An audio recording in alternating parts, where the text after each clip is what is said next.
Okay, I have with me one of my dear friends and clients who is such a core powerhouse in the accelerator, Ryan Sprague.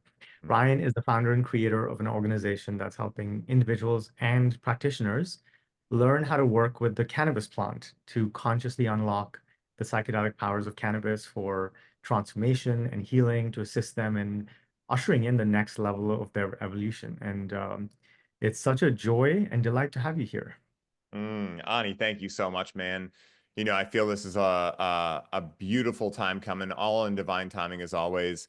And, getting to connect with you. I mean, we met a couple of years ago and we had a great hike. I actually got banned from Turo after that hike. So we can get into the hilariousness of that. But, reconnecting with you in April was amazing. And it's been a life-changing relationship for me. So I can't thank you enough, man. And happy to be here.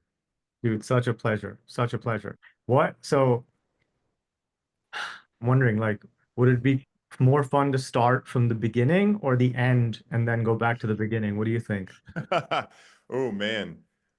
Let's see. I think beginning to end. Yeah, that's what popped through to me. Yeah. So let's start there. Like, what was life like? You know, what were some of the things that were challenging and frustrating? What were you trying to do in business? How did Mm, business feel?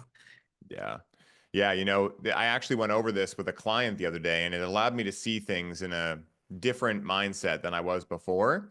So when I got into, let's say, quote unquote, business, I was working at the dispensary and I knew I wanted to leave, but I didn't know how to get that done. And so I knew, quote unquote, nothing about business. That was the story I told myself. And in December of 2019, I had what could be best be described as a Kundalini awakening. And through that process, I started my first podcast and started to get into coaching because I'd had a background in psychology from college, but I kind of let all that go to the wayside, other than just for me personally, because I didn't like the red tape. I didn't want to wear khakis the rest of my life and things like that. So when I got into coaching, all of a sudden, all this stuff became powerful again and very in my forefront. And it was through meeting people like Paul Chek where he was like, dude, are you doing anything with this cannabis stuff you're doing? Because for years I had been mixing self-development and cannabis together. I had done it at the dispensary for, I mean, hundreds of clients that were coming in. It had worked great for them, but I had never thought about making it something. I was just like, this is just something cool I do. So when I met Paul Chek and he was like, dude, you got to do something with this. I once again knew nothing about business. And so what I did was I created something purely from my heart. I created a program called Connect with Cannabis. And because it was from my heart, people loved it. We had a high ticket price on it, 5K, and we were selling copies of it. But because I thought I knew nothing about business, what ended up happening was I ended up thinking, oh my goodness, this is going to stop. I'm not going to know how to do this. I need to start learning from people, which isn't a bad thought to have by any means. But what happened was because I had this belief system that I knew nothing about business, I ended up just like saying yes to anyone's strategy. Oh, I got to do sales calls all the time. Okay, cool. I guess that's what I have to do. Oh, I have to do these gigantic launches. Okay, I guess that's what I have to do because I know nothing about business. So this must be the golden path to all Mm. my dreams.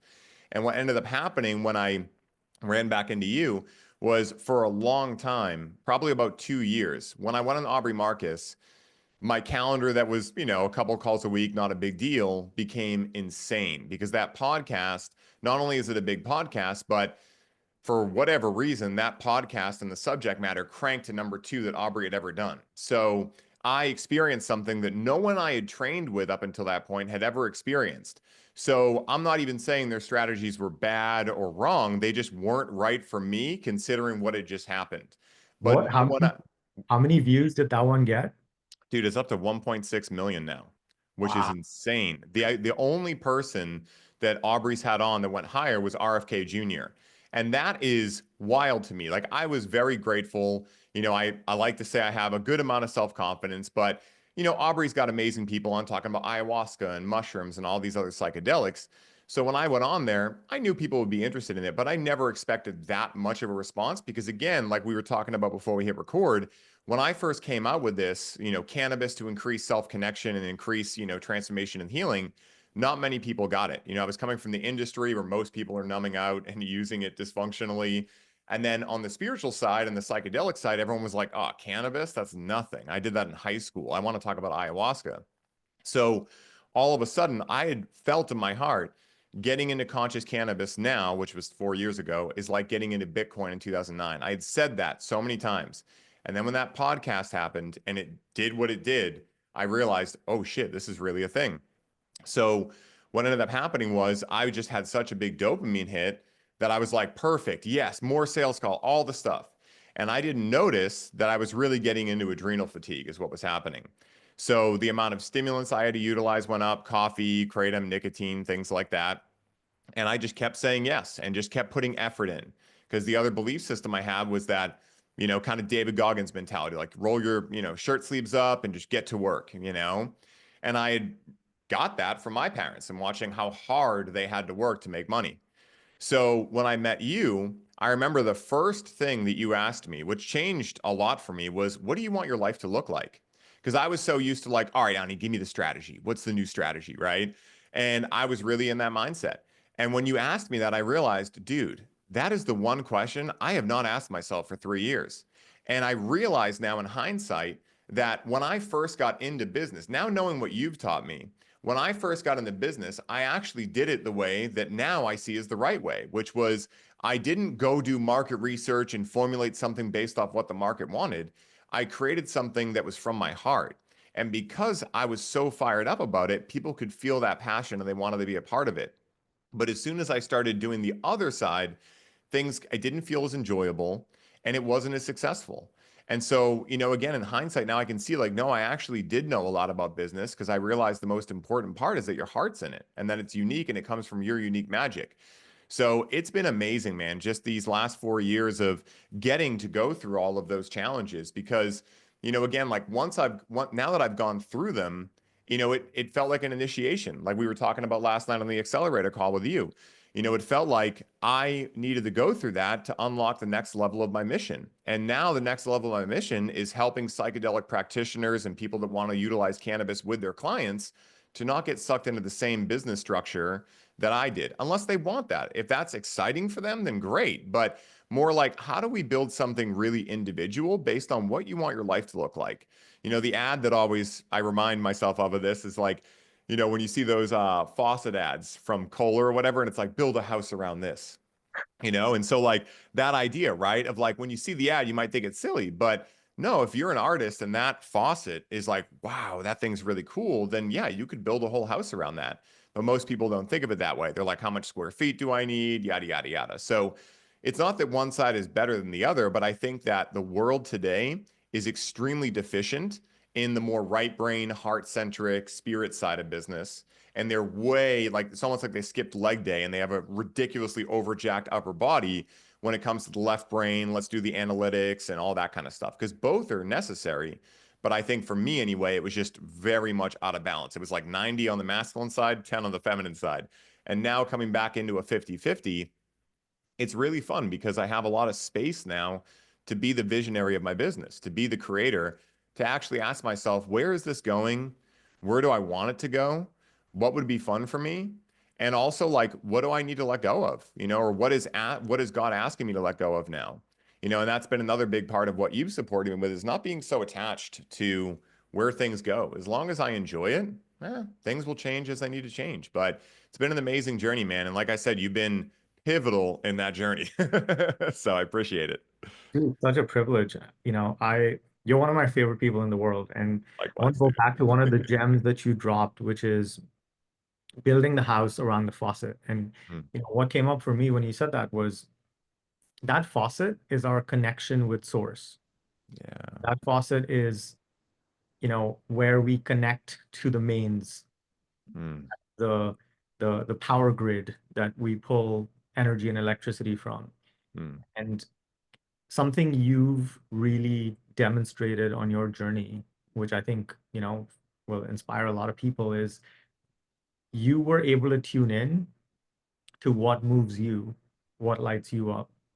And you were able to believe in yourself enough, even when you had no evidence to do so, to turn an experience that a lot of other people had who were working in, similar jobs, similar industries as you, but turn that skill, turn that experience into a business.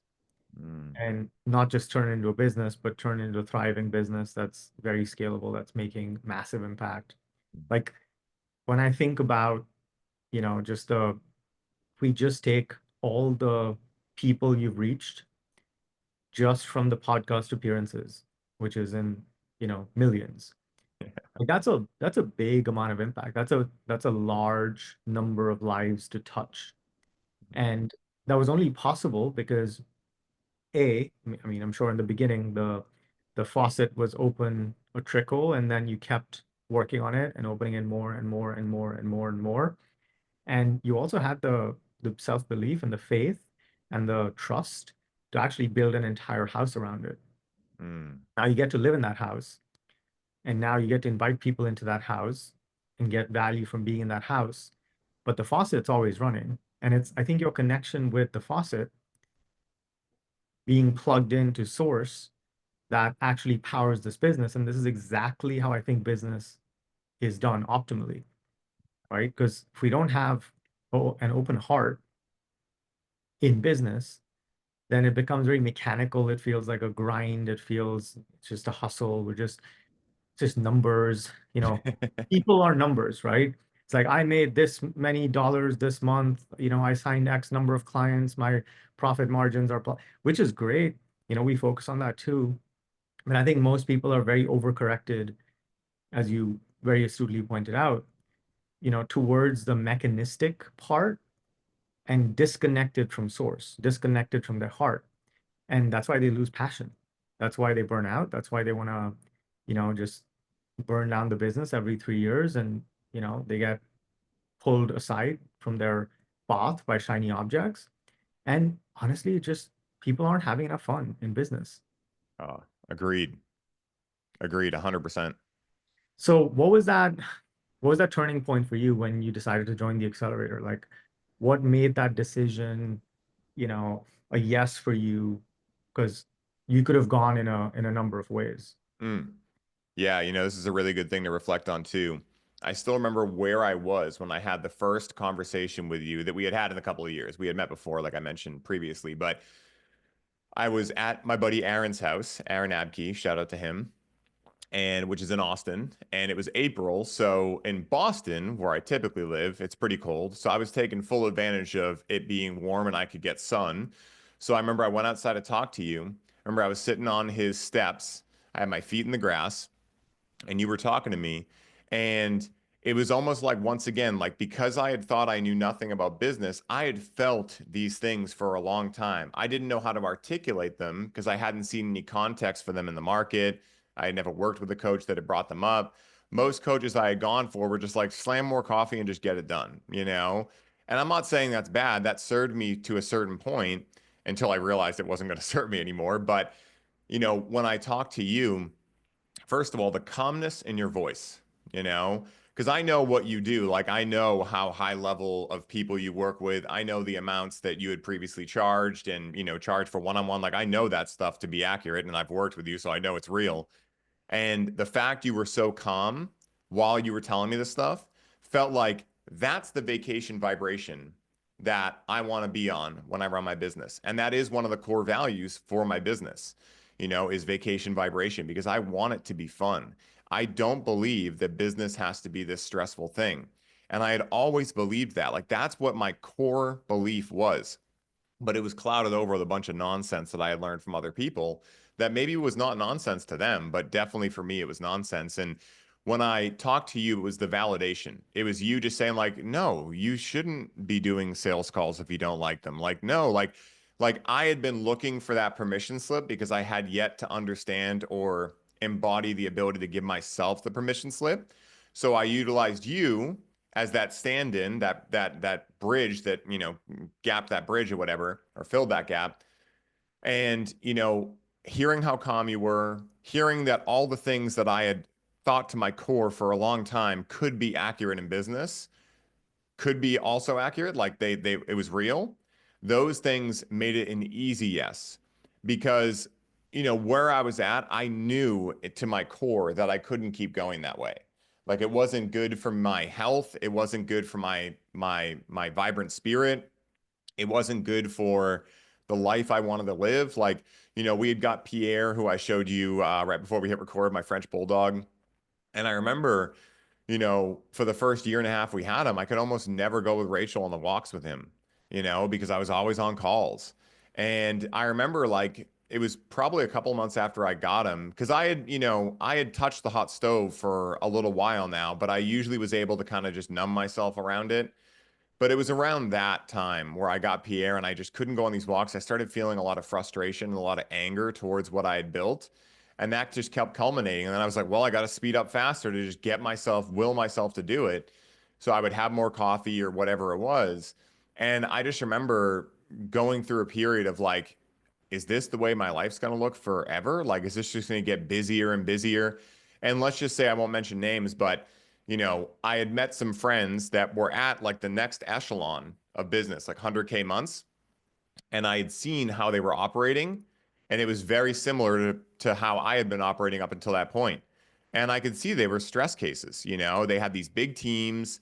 They were doing all these insane launches, these really expensive retreats that were like 100K. And if they didn't make their money back, oh my God, all the stress. And I just like really realized that like whatever goal I thought I would have, like, oh, when I get to a certain level, this will just figure itself out.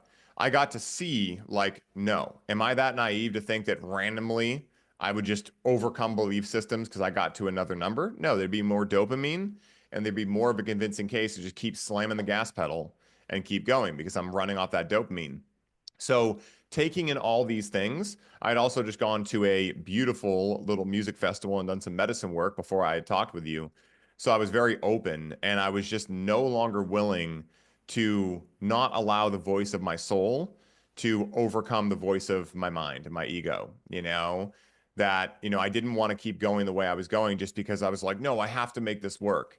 And so that was really what allowed me to say yes in that moment and why I am so grateful I listened to that infinite source of wisdom within instead of the louder voice, the teenage voice, that's the ego or the mind, because my life looks totally different now.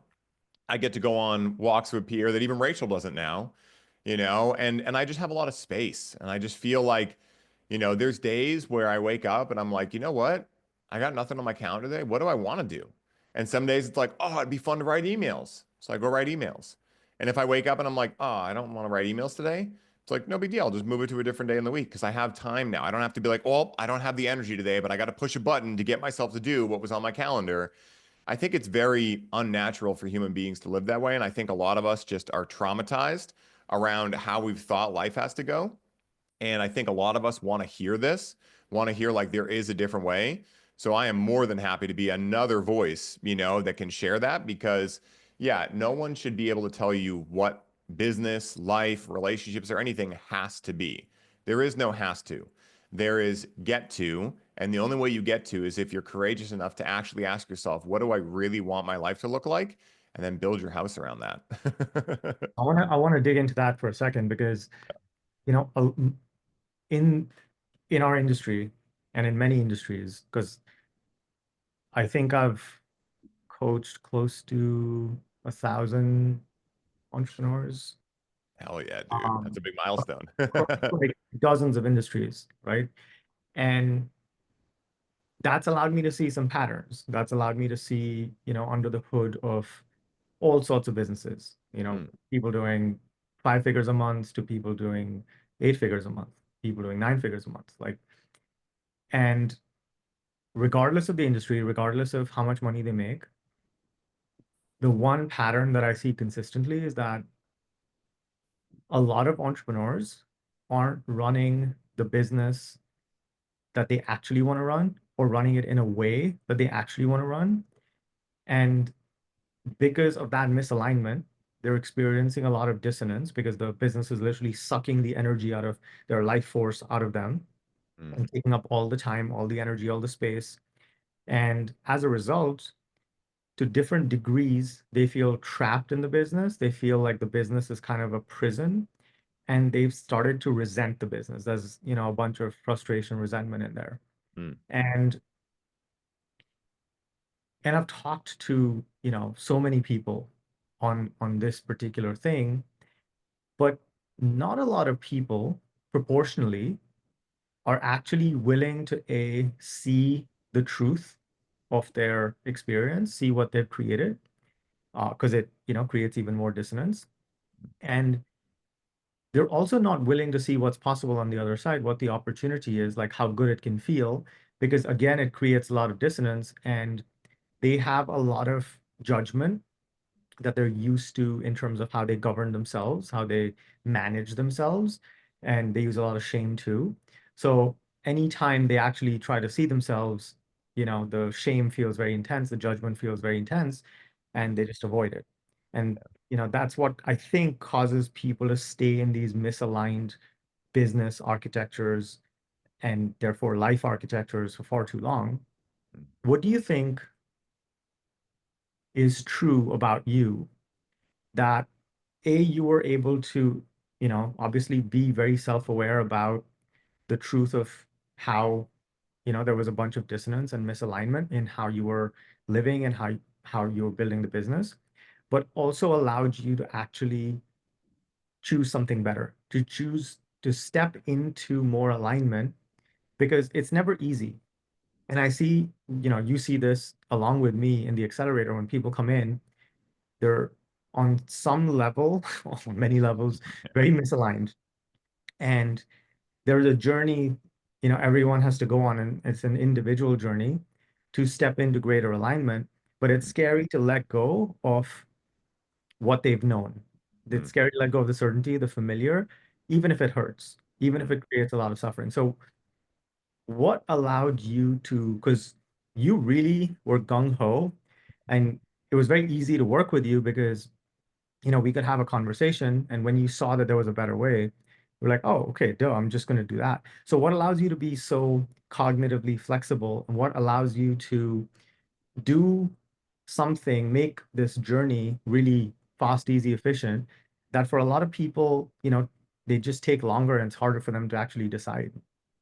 Yeah, man, really good question. I haven't thought into this in a little while, but what immediately comes through to me is that, I've core values to me are really big. And unlike how a lot of people do it, kind of the old way of doing it, where there's like faith, courage, trust, right? Like things that like they're fine, but they don't charge me up, to know that I have the same core values as like a million other people. Energy. So yeah, exactly, exactly.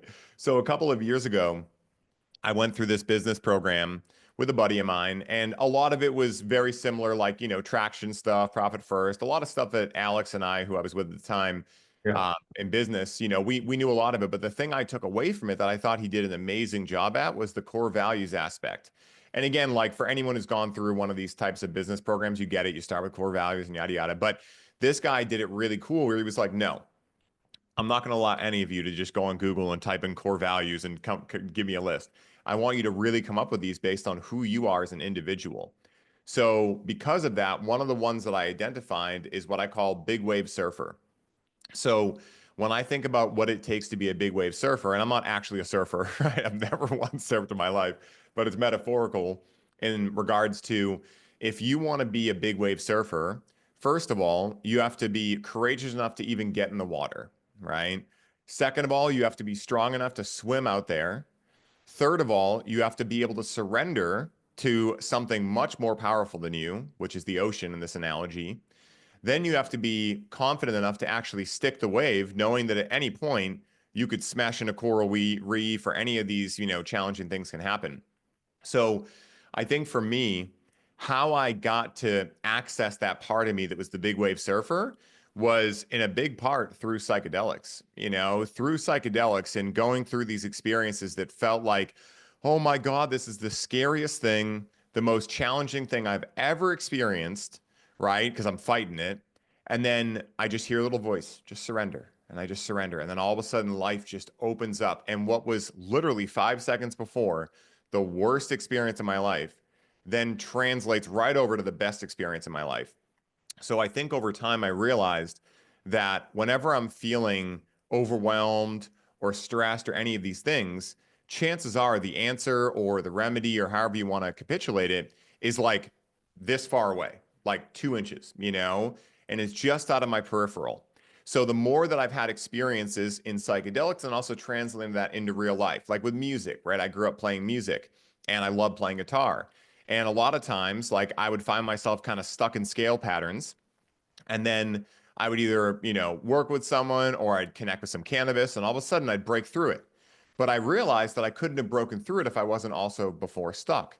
So I think for me, whenever I feel stuck, I'm like, okay, I know something's coming. I'm reaching an edge here. Like I'm reaching an edge of what I know my experience of life to be. And I also know that, like, although that is scary and I give space and credence for that, and I hold space for myself for that. I also know on the other side, there's bliss like I've never even imagined. So when and especially like the number one thing that does this is when I meet people that I know have what I would call codes, like when I meet people that I can intuitively feel like, yeah, we are similar. Like it's hard to put into words, but like when I met you, I knew like, yeah, this guy definitely has a similar way of thinking that I do and he definitely has a lot of the same challenges I have or has had them in the past. And when I had heard like how you came to these conclusions, and then I also combined that with what I learned through psychedelics and this idea of being a big wave surfer, it was that feeling of like inspiration that comes over me when I'm like, fuck it, let's see what happens, Let's go out there and surf this wave. I don't know how big the wave's going to be yet. I don't even know if the swell's going to be there today, but I am amped to get out there in the water and see how I can meet that water with my best self. And so when I got into your container, I was ready for something new, like I realized I had kind of met a dead end with the old way that I wasn't going to be able to keep pushing myself to do that very long term. And if I wanted to get an even bigger podcast like Rogan, I'm like, that would just be masochism if I was doing it the old way, So those things I think really supported me, have supported me throughout my life. Being able to, have my intuitive hit with someone and know how much we vibrate to a similar frequency.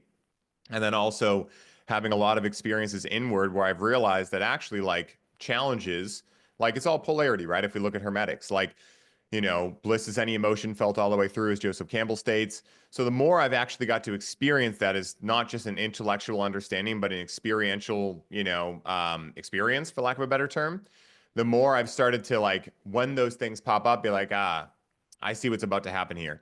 So if I feel like I can be held by someone who knows, like, hey, this is a mountain we've never climbed before, or an ocean you've never gone in before.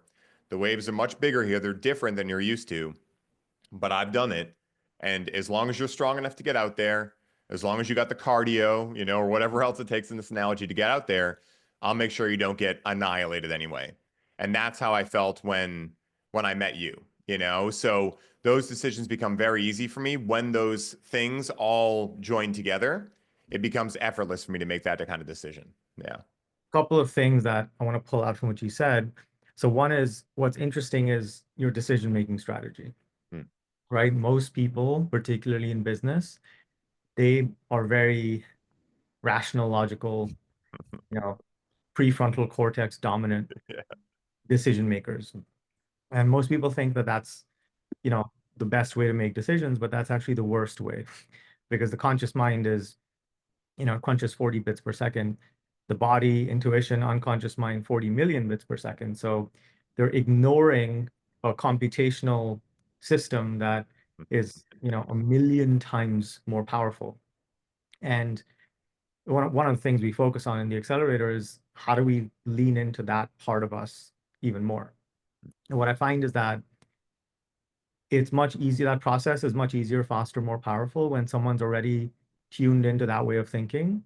And when their decision to join the accelerator was an intuitive sense of resonance versus a logical, okay, how much money can I make in 6 months? Like, you know, the, again, the mechanistic, um, cold, hard, logical, rational. And there's room for that too, because, Mm. we do plenty of that. But that is, to me, that's a very suboptimal way to build a business and of course like navigate life.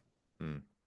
And I think that's something that's a skill you've cultivated that I just want to pull out Thank and you. put on the board is, you know, that these are things that give us an unfair advantage in business, right? If we can make better decisions than most other people, because we're making decisions with our full body, right? With an open heart.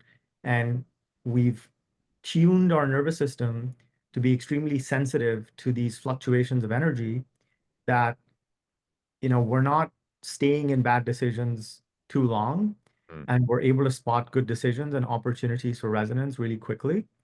Like it allows us to move fast, it allows us to be more agile, adaptable, and that's what creates success in any market. mm.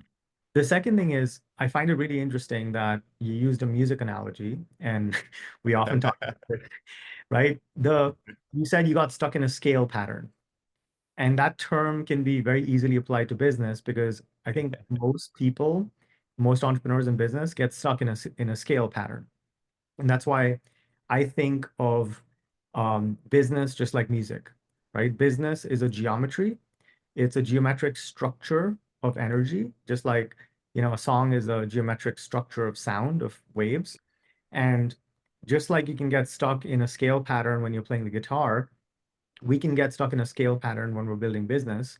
And because what we're doing is we're patterning energy because the business is a black box system. We're putting in energy, we're putting in attention, we're putting in effort, we're putting in time, and then it spits out hopefully lots of cash, lots of goodwill, lots of impact, right? Good reputation and brand. And ideally, this thing requires very few inputs for the biggest possible outputs. And for that asymmetry to exist, for us to have a huge asymmetry between, outputs relative to inputs, we need to be structuring the scale pattern that we're in has to be optimal. And Yeah. most people, they're not getting the results that they want relative to how hard they're working because they're stuck in the wrong scale pattern and they're resisting changing the scale pattern. So what they do is let me just work harder. And I think working more is the most lazy thing that anyone can do, right? Because it's avoiding the hard thinking and the hard feeling because it's ultimately an emotional decision. And it's people's inability to regulate their emotions and feel the stuff that is sitting inside that Mm, causes them to dissociate and actually just work harder. Let me fill all the time and space with calls and with all this because it creates too much dissonance for me to actually ask myself the question like, if I even extrapolate this business, is it going to lead to my ideal life? How do I feel? Do I feel turned on in this business? Do I feel free? Do I feel like it's every day I get to come alive a little bit more? mm, And most importantly, is this music allowing me to be an instrument of God, of the universe, that allows me to play the song, the harmony that I was put here on the planet to play? And if the answer is no, you're doing it wrong, right? Because what could be a better organizing principle for business if we don't see business as our art form, if we don't see this whole thing, this whole game as a way for us to become more and more and more of who we came here to be and do the work that we came here to do and be danced by the universe mm, and allow a symphony to emerge. And there will be people out in the world who want to latch onto that symphony, who want to latch onto the frequency, mm, right? And they want to work with you, and that's what we call, like in this structure, like mentoring people, coaching people, helping people, and they want to connect to that frequency, so then they can repattern their system around that frequency, and then they will want to propagate that frequency even more. And it doesn't even have to be through, a professional mentorship or coaching relationship. Their partner, their kids, their community. Like we are spreading, we're infecting the world with this frequency. mm, And I really think that's really what I'm selling in the accelerator. It's not more money, even though people make plenty of money, right? It's not more time. Even though people unlock plenty of more free time. It's not the ease and flow, even though people have plenty of that. It's we find our frequency. We become the greatest versions of ourselves. We mm, become free of the distortions, the entropy, the chaos, the dysfunction. Like we operate in the highest level of harmony and coherence. Mm. That also means we're more in love with ourselves than ever before. We feel, immaculate in our relationship with ourselves, where we don't have a lot of these self-destructive patterns. Like we don't guilt, shame, punish, judge ourselves. So our relationship with ourselves is free of entropy, and our relationship with the world is free of entropy. So we're in that flow state. We're living in flow. It's not a state, it becomes a way of life, like at a macro and micro level. And once we touch that place and once we stabilize there, I mean, I think that's basically living life on God mode. Oh, dude, I totally agree. And, it was funny when you were talking because the music analogy opened up more for me. So I remembered a memory when I was probably like 17. I had started playing when I was 15 and I fell in love with it. I was playing like 6 hours a day, every day. And, my dad would always have me play for his friends. And I'd always, play or whatever. And they'd be like, oh, cool, whatever. Well, one time this guy came over who was actually like a good professional guitar player. And I was so excited to show him how fast I could do scales and how my technique I could shred and all this stuff. And he's like, yeah, it's cool, man. But like, where's the heart? And I was like, what do you mean? Like, like I'm doing this so fast and I can shred and all these things that I thought were important. And he's like, yeah, but it just sounds like jargon. And I had a moment where I was like, damn, like, what does he mean by that? I remember being so confused, right? And it wasn't until I started doing psychedelics and connected with cannabis, and all of a sudden I was like, oh, this is the side of me I wasn't reaching before. And I worked to integrate those. But, again, it's kind of this analogy of like most people, including myself for a little while there, are just trying to show the world how fast they can do scale patterns. And they think that's playing music. And yes, objectively, you are playing vocal tone or you are playing tones through an instrument. So you are playing music, but it doesn't have any heart to it. It's very like, it sounds like a calculator that made music. And so, like, our ability to turn our business into that beautiful flow of, yes, some structure, because like you talk about, structure is the foundation of play, right? And we can think of like art as play. If you were gonna play a game with me, the first question I'd ask is what game, aka what's the structure, right? So, again, like one of the things I realized too, kind of latching onto the first thing you said now, is that I used to think that being disciplined and just doing something every day was the hardest way, like the way that I could feel very proud of myself. Like, no, I work out every day. No, I hit the sauna every day. I'm disciplined. Well, I actually now see that as the easy way. I guess the easiest way would be doing nothing, but that's like the intermediary. It's like I got to do everything David Goggins did, right?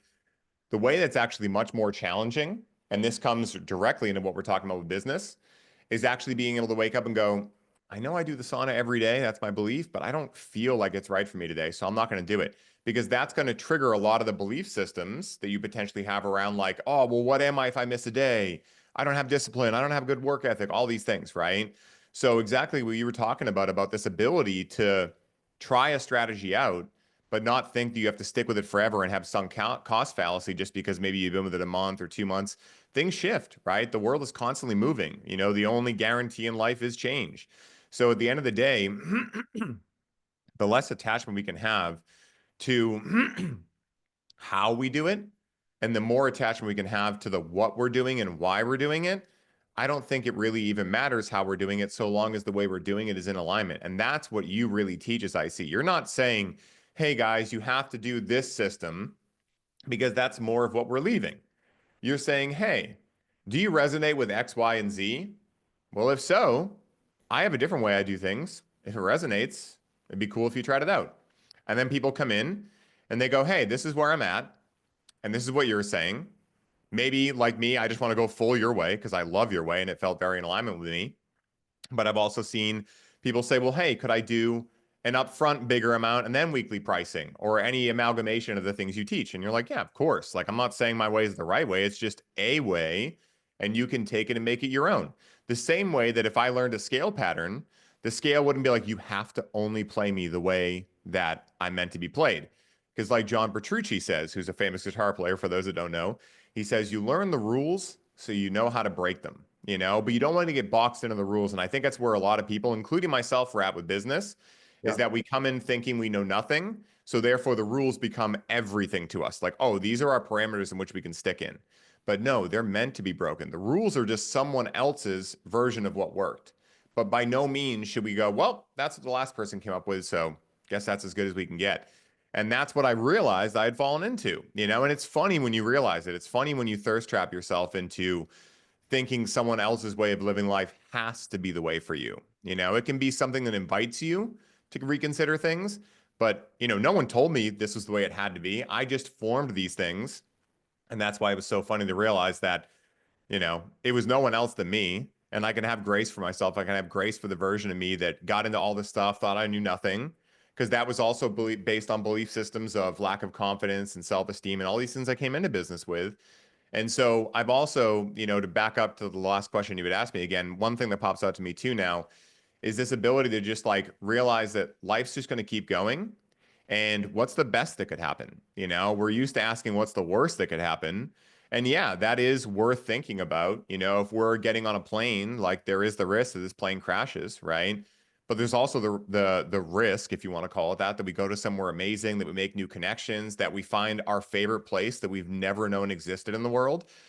All of that is possible too. So what I tell people is, yes, entertain the worst case scenarios, but also make sure you're doing it 1-to-1 ratio with the best case scenarios if you're going to do it, because most people only look at like, oh my God, well, what if, like I was, I've heard it on the calls before and I've fallen into it before too.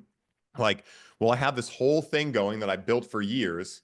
What happens? Like, what's this gap in between the old way and the new way? Well, what's in that gap is surrender. And that I think is the hardest thing for people, not just in business, because again, business or anything external is just a reflection of what's going on internally. I think we get very habituated into patterns and it becomes our safety in a way. Not literally, but like we amalgamated as such, right, to our psychology. And so breaking that and bridging that gap can be scary. And that's what it's been for the last 6 weeks for me. I joined back in April, so I've gone through like reforming things, but I came to a point where, and I was talking to you about this on one of the calls, where it just felt intuitively like what I had going with the Conscious Cannabis Collective, I didn't exactly like the direction it had taken, where it had become all about this addiction stuff and stuff that like was a very small part of my story, but it wasn't like the big aha moment of my story or the thing I wanted people to focus on. So, usually what I would do is just stick with it, try to, stimulate myself to just stick with the system. But what you invited me to do is like, well, hey, you're creating these new things too. Like, who even knows what's going to happen with that? And when you said that, I was like, oh my God, because it was even less of like anything I could anchor myself to. But then once again, I just started asking myself, because I had the time now to do it.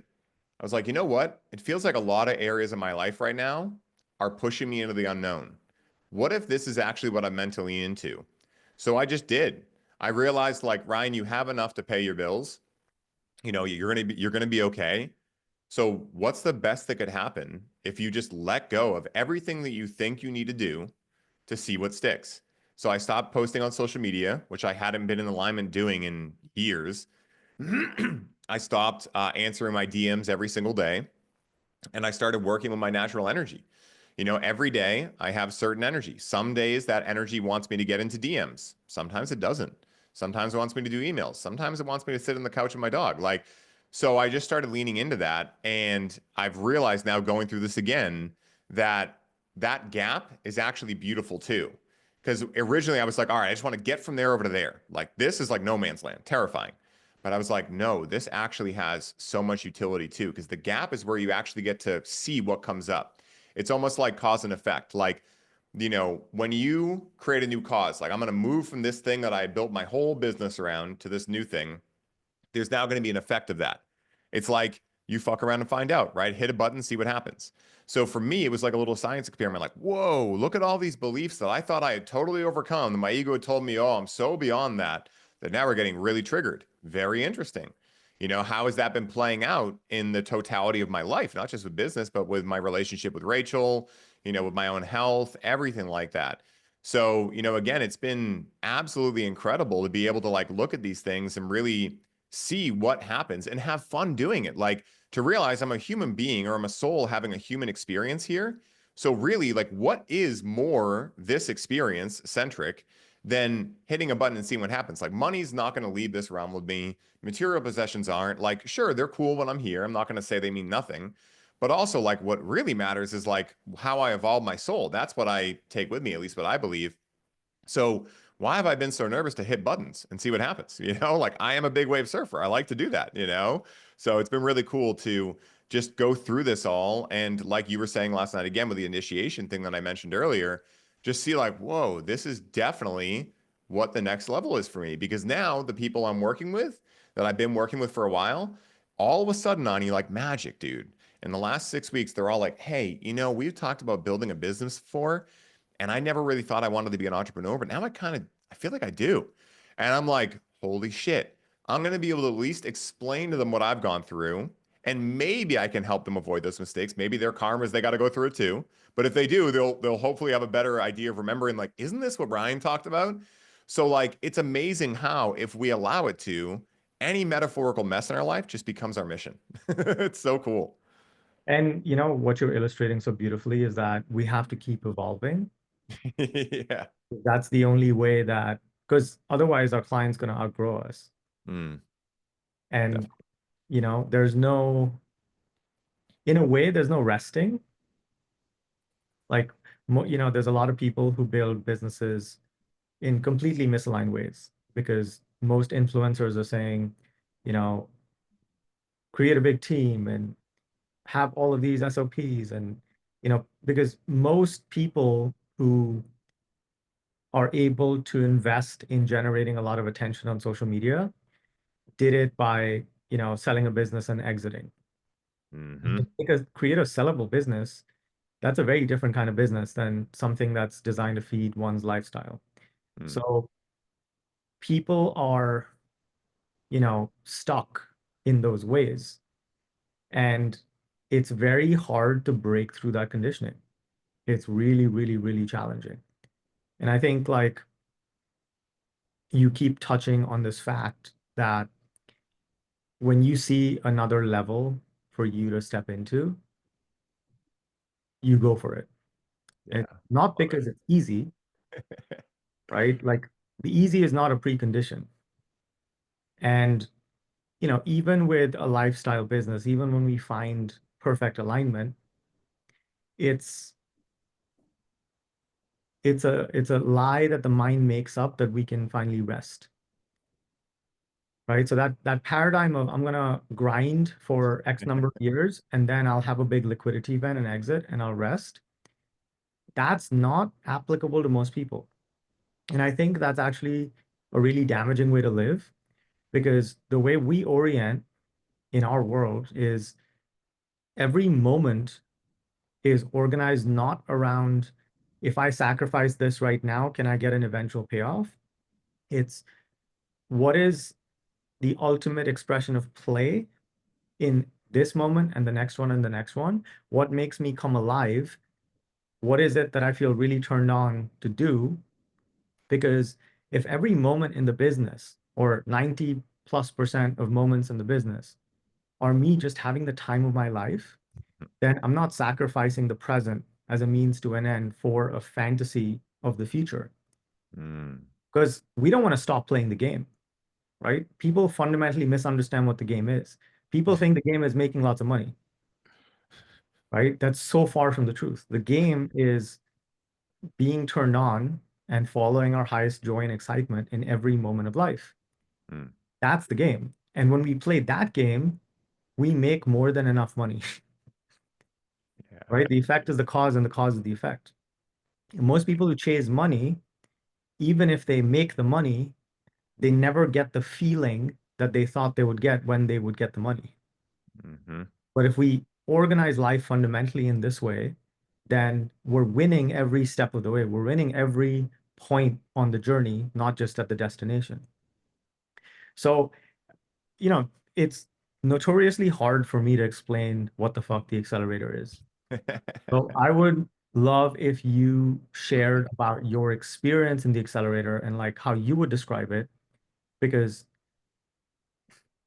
I mean, it's still hard for me to A, talk about it, but it's almost like each time I hear from you or someone else inside about your experience, I'm like, oh, that's what it is. It's like my understanding of the creation gets updated in real time from the feedback. Because in a way, you know, I don't even think of it as mine.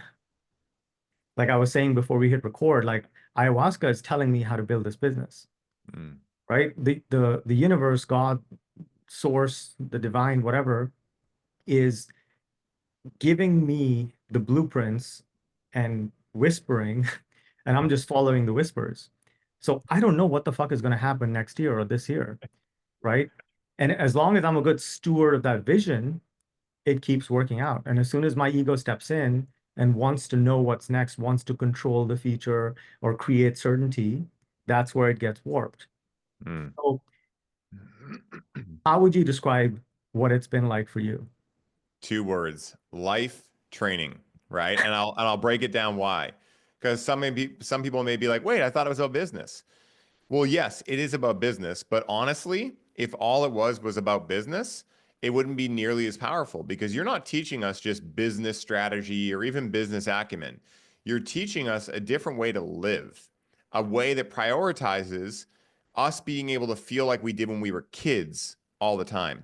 Because let me ask to any of the listeners, right? Like, yes, I'm probably just like you. I want massive amounts of income so I can help the world become a better and better place and give back and all these things. And that's beautiful, very worthy and noble cause and all that kind of stuff. But if I think that money is essential for me to feel like I'll feel when I get to that level, then I'm missing the mark. Because, like you were just saying, and I've been around people like this. So, I had a buddy who built a very big company. I had met him when he had just sold it. He got like $50 million for it. And he had spent 5 years grinding like you read about, like 16-hour days, not going out, just being by himself, basically doing this with his business partner. And when he finally got out of it, he was grateful. He had a lot of money. He had a good mindset about it. But like he spent a year and a half traveling. And every time I would see him, he was just like, dude, I'm just still so like he's experiencing like shell shock from that experience. And then after a year and a half, he just got back in another business and started it again. So it's like, again, like, and I'm not dissing that way, like that's where my dad was, my mom was, many people are still. But when I just use discernment to ask myself, like, hey, I'm seeing someone that just had what I thought, if I had that, everything would be perfect. And I can see that not everything's perfect. And am I naive enough to think that somehow I'm different? My ego's gonna make me think, dude, you're different. It wouldn't be that way for you. It's like those are what we call thirst traps, like they're very easy to fall into, and they can take a lot of attention, time, intention away from you. So for me, what the accelerator is it's all about life training. Because if you're able to understand who you are and access your unique magic, and then figure out how to not only bring that to the world at large, but do it in a way that also respects and honors your unique magic and your unique essence and your schedule and your energy and all these things, then you're able to access the feeling of fulfillment, the feeling of gratitude, the feeling of love, the feeling of play. And I got news for anyone that wants a lot of money. And this is equally as news for me too, right? The only reason we want money, the only reason I wanted to go on Aubrey Marcus or want to go on Joe Rogan is really for the feeling that I believe I'll feel when I get there. But what I've noticed in completing, some semi big goals like getting on big podcasts and whatnot is that it goes by like that, and then you're just right back to like, what's the next goal, right? And we can hear that. Like I've heard that so many times, right? That, hey, money doesn't buy happiness, all these things we hear. But until you experience that, and by experience it, I don't mean you need to, make $10 million to experience it. Like give yourself an hour and just go meditate and really think about, like the trajectory you're on right now, whatever that is for each listener. Maybe you're like I was, maybe you're building a business, maybe whatever it is, right? And just think if nothing else in my life changed now and I got the amount of money that I think would solve everything, How long would I feel that before I was back to whatever I was feeling before? So what you're doing is you're like, hey, all that's great. Like money is a system. Like it's abundant. Like we can figure out a system and a calculus equation to make money. What's not that way, what's much more like what that guitar teacher told me when he's like, doesn't sound like music, is the part of like, how are you going to feel happy? How are you going to be able to get on a computer screen or work with someone and leave that appointment being like, whoa, I feel like I got more energy from that than that cost for me. Because that's the difference, right? And when that happens, you now have an infinite source of energy from which to play with. So if one thing doesn't work, it's not like it's some big thing. It's like, oh, whatever, because you have plenty of energy to think into a new thing and make it and keep going. But that's what I see the accelerator being, man, more than anything. Yes, I've learned incredible business stuff. Yes, I've made more money. Yes, I've made incredible connections. It's an amazing community.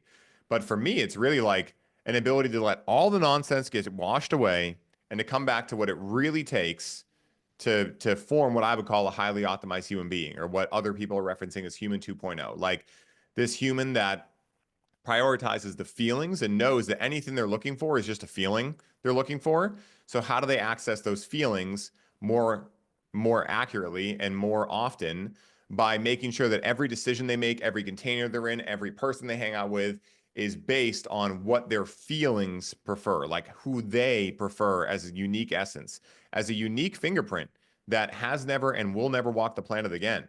I think a lot of us, and I'll make it personal to not project, but for me, for a long time, I overlooked the fact that each one of us has unique magic. And it's not our fault that we've been trained throughout, at least the last 80 years or so, that the point of life is to fit as much as you can into a mold. Like, it's not our fault we've been institutionalized in a way to think that, but it is our responsibility to get ourselves past that if we want something new.